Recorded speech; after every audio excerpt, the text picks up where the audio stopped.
Bonsoir et ravi de vous retrouver. Cannes 2025, acte 1 qui vient de se jouer à Rabat au Maroc. Le tirage au sort de la prochaine Coupe d'Afrique des Nations qui vient tout juste d'avoir lieu. C'est donc au pays des Lions de l'Atlas que se déroulera la 35e édition à une période inhabituelle. Et on va en parler du 21 décembre 2025 au 18 janvier 2026 pour commenter et débriefer ce tirage avec moi en plateau. Deux visages que vous connaissez bien sur les plateaux de France 24 et RFI, nos confrères de RFI bien sûr, Xavier Barret et sa veste bleue, très bleue. Salut, bonsoir Xavier, bonsoir à tous. Hervé Kouamo.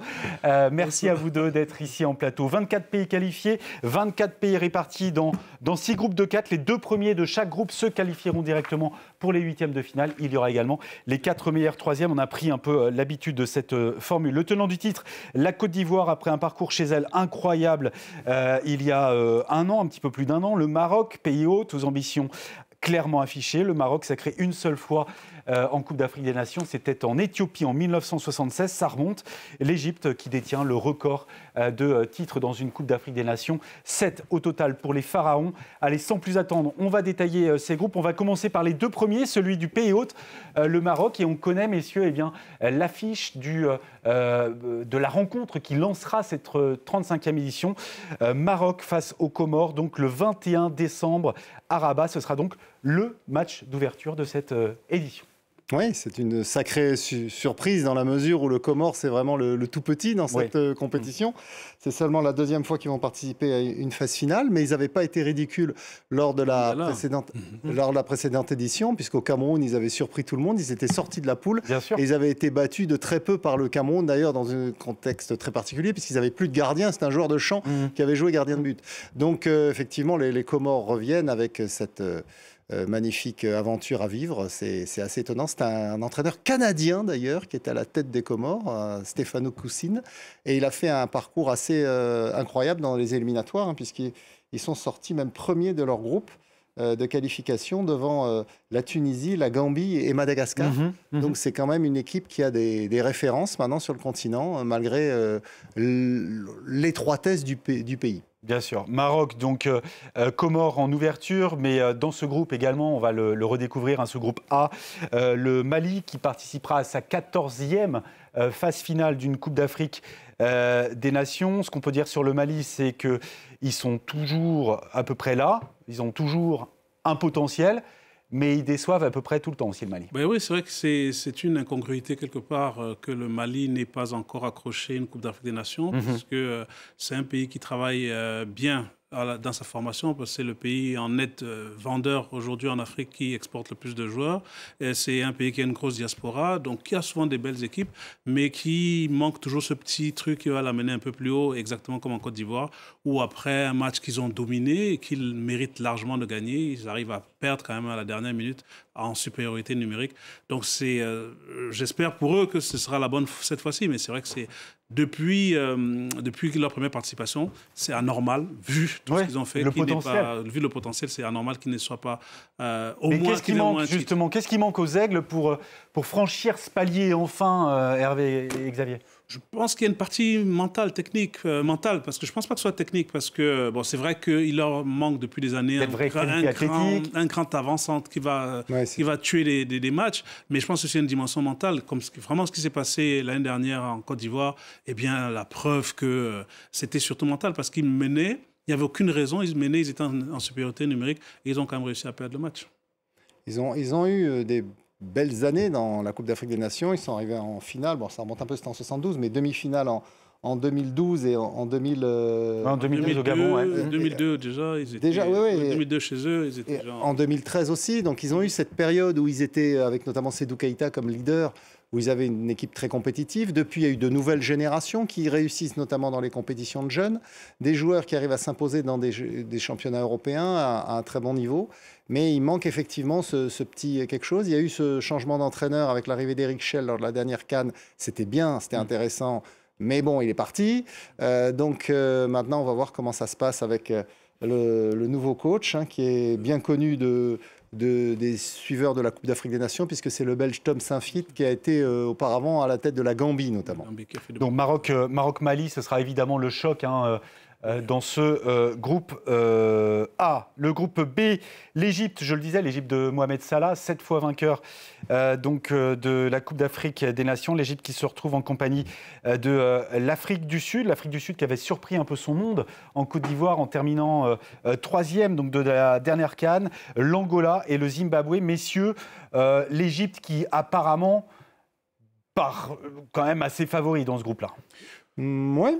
Moi, j'élimine pas l'Afrique du Sud parce qu'au contraire, c'est vraiment une valeur sûre du football africain. C'est intéressant d'ailleurs de voir que se retrouvent dans ce même groupe les deux pays qui ont en général que des joueurs nés au pays, qui ne vont pas chercher sur d'autres continents, notamment en Europe, des internationaux. Ils s'appuient vraiment sur leur vivier, avec des championnats aussi très compétitifs et des clubs qui, dans les Coupes d'Afrique, que ce soit le Ali du Caire ou le Zamalek, ou bien les Mamelodi Sundowns en Afrique du Sud, qui en général trustent les trophées. Donc il y a vraiment des structures très solides pour nourrir ces deux sélections, les Pharaons comme les Bafana. Donc ça va être déjà un choc très intéressant. Donc de jouer ensemble aussi, un groupe bien sûr, puisque l'Égypte, la sélection égyptienne s'appuie sur le Ali, même s'il y a quelques joueurs, vous parliez de Mohamed Salah à Liverpool, il y a aussi Mostafa Mohamed à Nantes, Omar Marmouche maintenant qui vient de rejoindre Manchester City, donc il y a quelques Égyptiens expatriés, mais le Ali forme souvent l'ossature de la sélection, et du côté sud-africain, c'est les Mamelodi Sundowns. Donc on a deux équipes assez cohérentes qui devraient sortir dans ce groupe, mais attention parce que l'Angola, lors de la dernière CAN, était allé jusqu'en quart de finale, éliminé par le Nigeria. L'Angola, c'est aussi... Et qui termine premier de son groupe de qualification, l'Angola. Exactement. Donc c'est un pays qui a des gros moyens financiers maintenant grâce au pétrole. Donc ils font venir beaucoup de joueurs et d'entraîneurs étrangers dans le Girabola, le championnat local, qui est de qualité. Donc là aussi, c'est un football dont il faut suivre les progrès. Oui, c'est vrai que le groupe B, c'est un groupe où on a beaucoup de joueurs qui jouent localement, enfin, en tout cas en Afrique, puisque effectivement l'Égypte et l'Afrique du Sud, on dirait les tirages au sort des poules de Ligue des Champions, parce que grosso modo, ils sont majoritaires là-dessus, je crois qu'ils sont 4 sur 8. Et ensuite, l'Angola, c'est pareil, c'est beaucoup de joueurs qui jouent en Angola. Et le Zimbabwe, c'est beaucoup de joueurs qui jouent en Afrique du Sud. Donc, quelque part, ils vont diminuer la part de joueurs expatriés. Et puis, dans cette compétition assez particulière avec sa date, peut-être que ça leur donnera une chance d'avoir un vainqueur qui sort de cette poule, parce que justement cette habitude de jouer ensemble, parce que je pense que les professionnels arriveront le plus tard possible, on va le voir. Et puis il y a 3 places, hein. Il ne faut pas oublier. Oui, il y a les 4 meilleurs troisièmes effectivement qui sortiront. Tout le monde s'en souvient, surtout les Ivoiriens. Il y a 4 places de meilleurs troisièmes à prendre à l'issue du dernier match du premier tour. Effectivement, on n'est jamais mort, même quand on finit parmi les meilleurs troisièmes.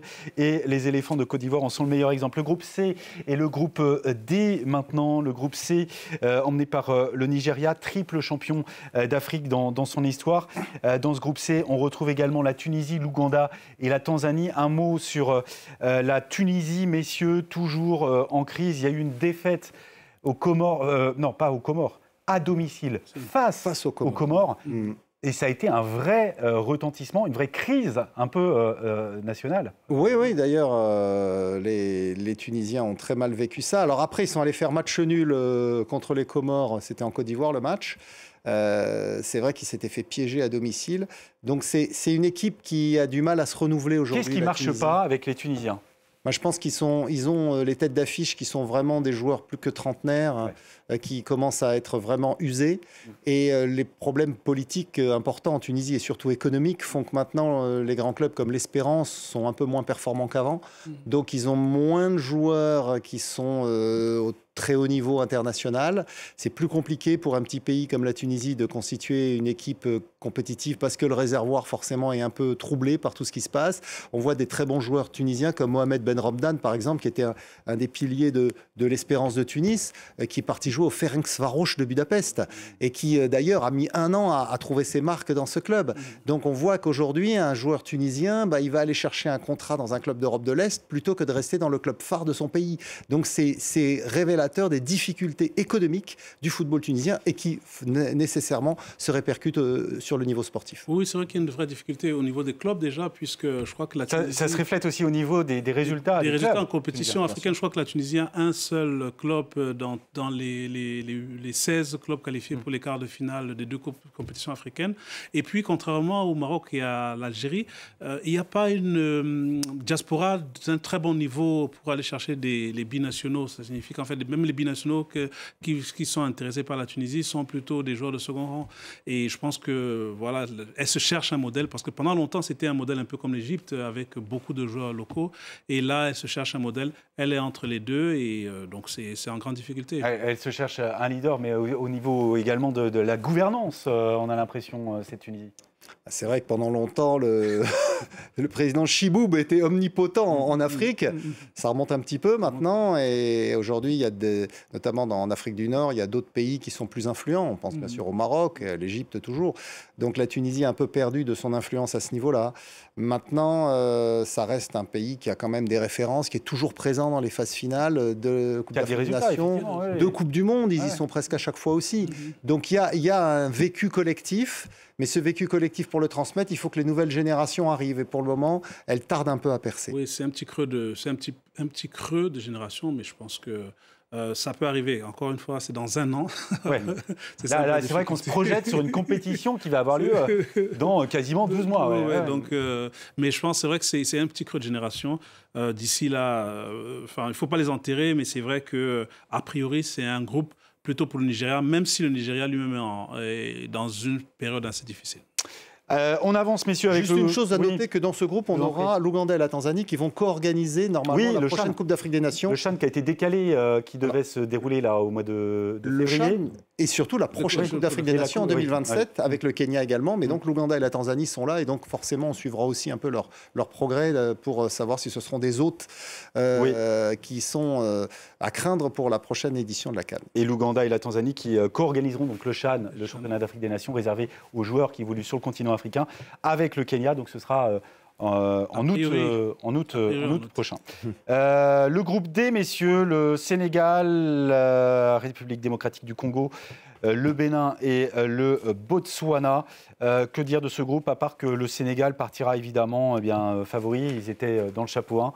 Je vous arrête tout de suite en fait. D'accord. Parce qu'ils sont dans le même groupe de Coupe du Monde, déjà, les Léopards du Congo et les Lions de la Teranga du Sénégal. Actuellement, ils se tirent la bourre pour une place aux États-Unis et au Mexique en 2026. Et là, ils vont se retrouver avec un nouveau round pour la première place. On peut penser qu'ils sortiront tous les deux du groupe. Mais quand même, les Léopards ont fait de gros progrès ces dernières années, ces dernières années sous la conduite de Sébastien Desabre, qui est un technicien qui connaît très bien le continent africain. Ils ont aujourd'hui une équipe, ils sont allés en demi-finale de la dernière édition en Côte d'Ivoire, il ne faut pas oublier, après avoir éliminé notamment l'Égypte. Le Sénégal, lui, est en phase de transition, puisque Aliou Cissé n'a pas été conservé comme entraîneur, c'est Paptio qui lui a remplacé. Alors bien sûr, il y a une forme de continuité, puisqu'il était déjà dans l'encadrement fédéral, mais là aussi, on est un peu sur un renouvellement de génération. Les cadres comme Kalilou Koulibaly, comme Idrissa Gana Gueye, comme Sadio Mané, bien sûr, le gardien Edouard Mendy, sont tous des garçons un peu plus que trentenaires maintenant, qui jouent pour la plupart en Arabie Saoudite. Ils n'évoluent plus dans les grands championnats. Voilà, donc du coup, et il faut que les nouveaux s'imposent. Et donc, c'est une période charnière pour les Lions de la Teranga. Vous savez, mon attachement à ce pays, puisque j'y ai vécu quand j'étais enfant. Mon papa était médecin à Dakar, mais moi, je dis que tous ceux qui disent « ouais, le Sénégal au-dessus », non, attention, surtout face au Congo. Non, mais c'est peut-être aussi pour cette génération-là de trentenaires, effectivement, plus que trentenaires même, la dernière occasion... The Last Dance, quoi. La dernière occasion de briller ensemble, peut-être. Et puis, ils ont gagné une Coupe d'Afrique des Nations, déjà. De faire un beau parcours. De refaire un dernier round. Ouais. Mais contrairement à Xavier, je pense que le fait qu'ils jouent en Arabie Saoudite n'est pas forcément un désavantage là seulement, parce qu'ils pourront justement faire de la Coupe d'Afrique des Nations leur moment phare. Parce que, si on en reste à ce qui est, parce que, en décembre, il y a des matchs de Ligue des Champions, il y a parce que la Ligue des Champions va jusqu'en décembre, et puis après, on recommence en janvier, février. Donc, on sera dans une période où les joueurs qui évoluent en Europe dans les grands championnats vont peut-être lever un peu le pied pendant la Coupe d'Afrique des Nations, sachant que juste après la fin de saison, il y a la Coupe du Monde. Donc, sur ce calendrier, est-ce que finalement d'avoir des joueurs qui n'ont rien d'autre finalement à leur calendrier que la Coupe d'Afrique des Nations n'est pas un avantage? Ouais, mais regardez, pour parler simplement, Sadio Mané, c'est un nom qui parle à tout le monde, effectivement. Mais est-ce qu'aujourd'hui, Sadio Mané est indiscutable quand vous avez des Iliman Ndiaye, quand vous avez des Ibrahima Sarr, des Sarr, des Dia, Boulaye Dia, des jeunes, des joueurs plus jeunes qui évoluent d'ailleurs dans les championnats européens. Quand même profiter aux plus jeunes. Et par exemple, à la dernière Coupe du Monde, on oublie que Sadio Mané n'était pas présent et que le Sénégal est quand même allé en 8e de finale.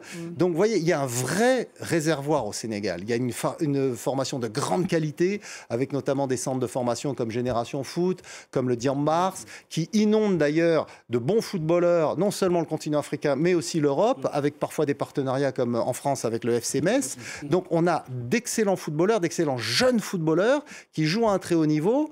Et le coach aujourd'hui du Sénégal, il doit faire des choix entre les anciens qui commencent à... C'est normal, ils ont été formidables, ils ont été champions d'Afrique, qui commencent à baisser un petit peu en performance, et les jeunes qui arrivent avec beaucoup d'ambition et de qualité. Ça peut aussi être le moment de la transition, parce que je pense qu'à ce moment, on saura s'ils sont qualifiés pour la Coupe du Monde. Donc ça peut être une transition pour savoir une équipe qui s'est qualifiée pour la Coupe du Monde et une équipe qui va se transformer, d'avoir un premier tour avec les trentenaires qui sont vraiment très présents, et puis au fur et à mesure de voir la jeune génération arriver. Mais je pense que les interrompt pas, en tout cas, ils sont favoris du groupe. En tout cas, dans ce groupe D, on n'oubliera pas non plus le Bénin. 5e participation pour les Béninois à une phase finale, ainsi que le Botswana. Le groupe E maintenant est le groupe F. Le groupe E, celui de l'Algérie, 2 fois vainqueur, les Fennecs en CAN. Le Burkina Faso, qui avait été battu par le Mali, je crois, en 8e de finale lors de la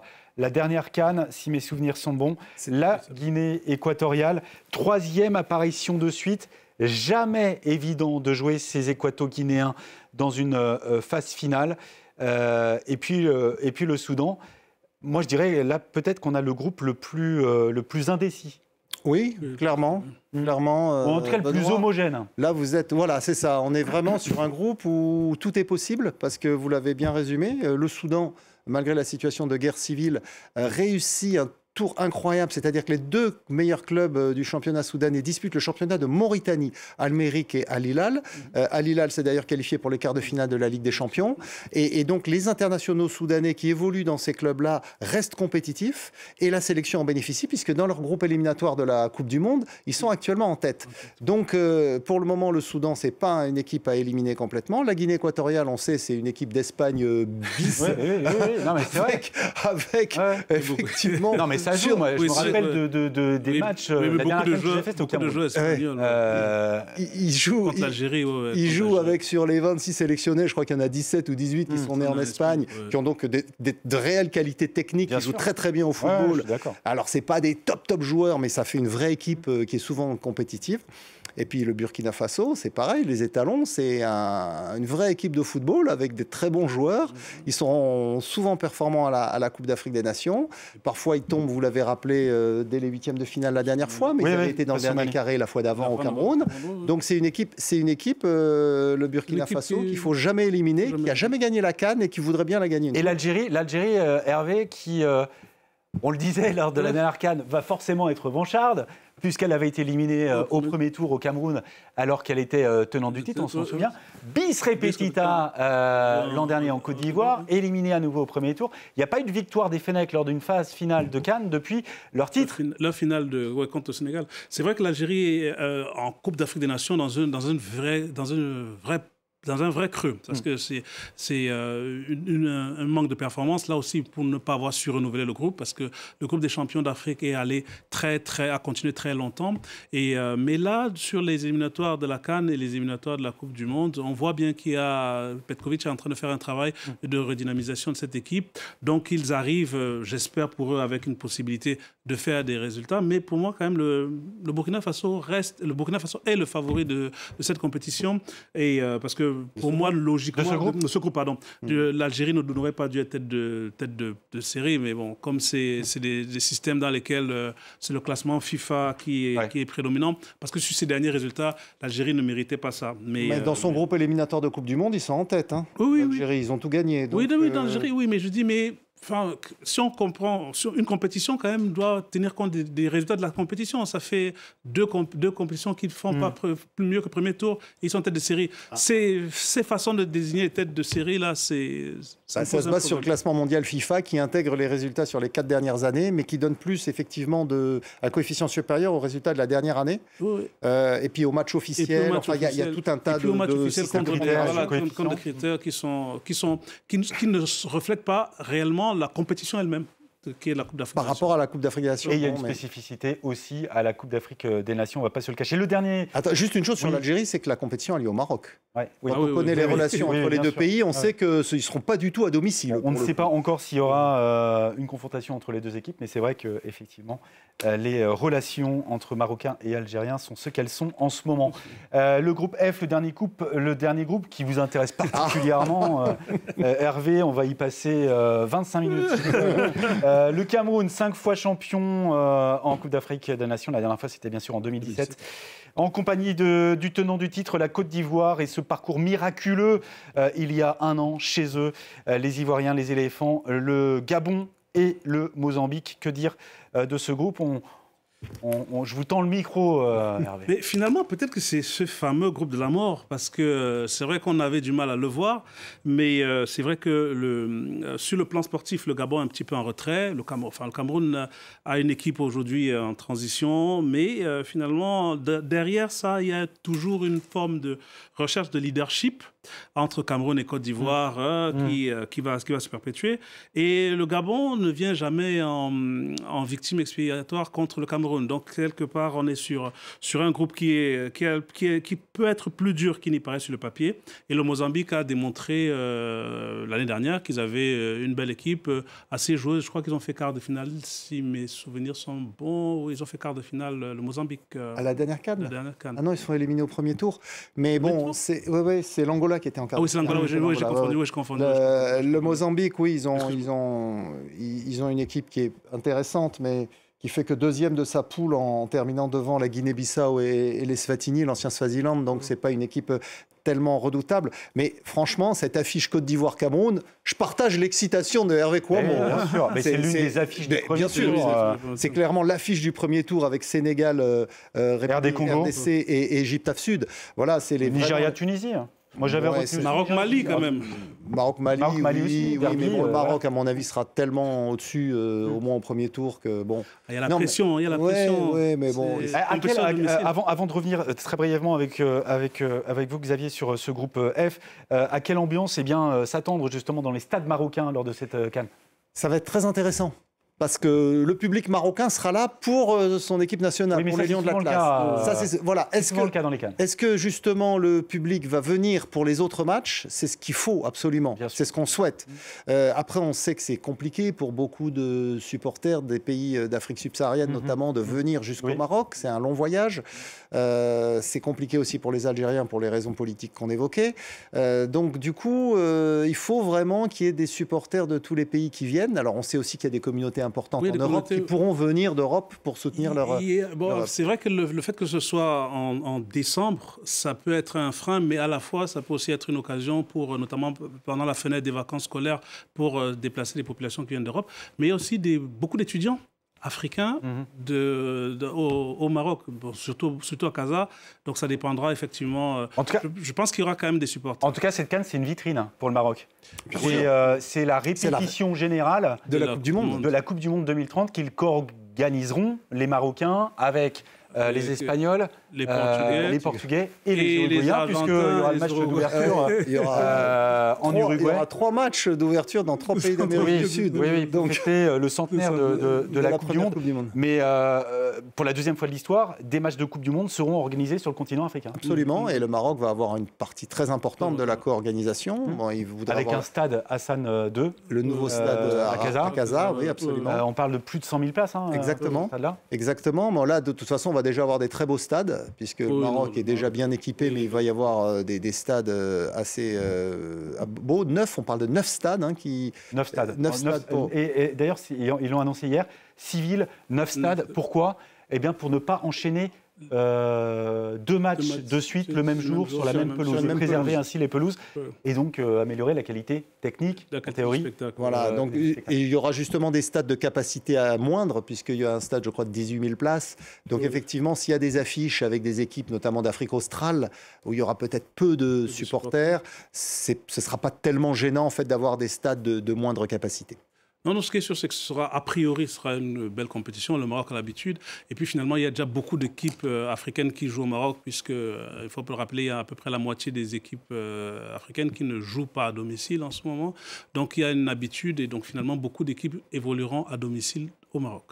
Voilà, pour cette compétition, il y aura un grand absent. Le grand absent, c'est le Ghana. Bien sûr. De cette phase finale. Mais le Ghana, j'ai envie de dire, c'est un peu logique aussi.